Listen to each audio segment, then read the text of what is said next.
Okei, lubasin sulle 3 niisugust saatuslikku viga, aga siin on siis esimene boonus viga, mida alustavad ettevõtjad teevad ja ka tihti kogenud ettevõtjate puhul on näha.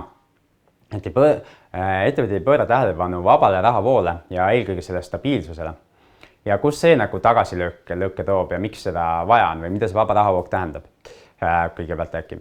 Et vaba rahavoog tähendab seda, et su ettevõttesse laekub mingi raha läheb minema ja siis mingi raha jääb alles. Ja iga kuu peaks ideaalis see vaba raha hulk ettevõtte kontol kasvama, kuni siis tehakse mingisugune investeering, et ta korraga läheb sinna sellesse investeeringusse. Ja miks see stabiilsus on oluline, et just see iga kuu toimuks? Siis peamine põhjus selleks on see, et kui sa tahad oma ettevõttele kunagi kiiremini kasvada ja kasutada krediiti ehk teiste inimeste raha. Ja kõige odavam raha tuleb kommertspankadelt, aga kommertspankade jaoks on ülioluline see, et sinu ettevõttes oleks see vaba rahavoog ja et see oleks stabiilne.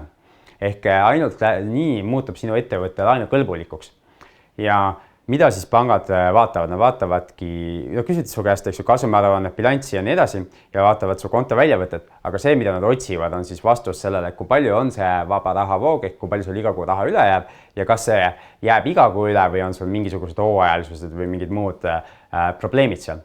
Ja kui sul on vaba rahavoog olemas, siis tegelikult, kui sa oled väike ettevõte, siis sa võib-olla ei puutu kokku nagu kõige pädevamate kliendihalduritega pangas, aga suurettevõtete halduritel on nagu konkreetselt püstitatud ülesanne, ehk et nad peavad selle vaba rahavoo saama siis nii-öelda kätte või pangale ja selle vastu, et seda saada, nad annavad siis erinevaid laenutooteid, kas siis liisingut või siis investeerimislaene või kinnisvaralaene või arvelduskrediiti, mida iganes.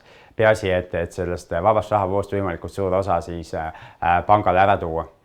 Ja väikeettevõtjana samamoodi kui sa nüüd tead seda, et see on tegelikult panga eesmärk, siis sa saad vastavalt ka läheneda sellele panga ütleme siis kliendihaldurile ja näidata talle, et näe, mul on siin stabiilne rahavoog ja tema annab selle analüütikule, analüütik kontrollib selle üle ja kui tema ka veendub, et sul on see olemas, siis ei tohikski tegelikult tekkida probleeme pangast laenu saamisega. Et arvelduskrediit on üks asi, mida on võimalik saada, siis on investeerimislaen, on kinnisvaraostuks ja siis on olemas liisingud nii sõidukite kui ka töövahendite ostuks. Ja krediidi kasutamine kindlasti kiirendab sinu ettevõtte kasvu võimalusi. Nii et ma loodan, et sellest videost oli sulle kasu, head vaba rahavoo suurendamist ja kohtume järgmises videos.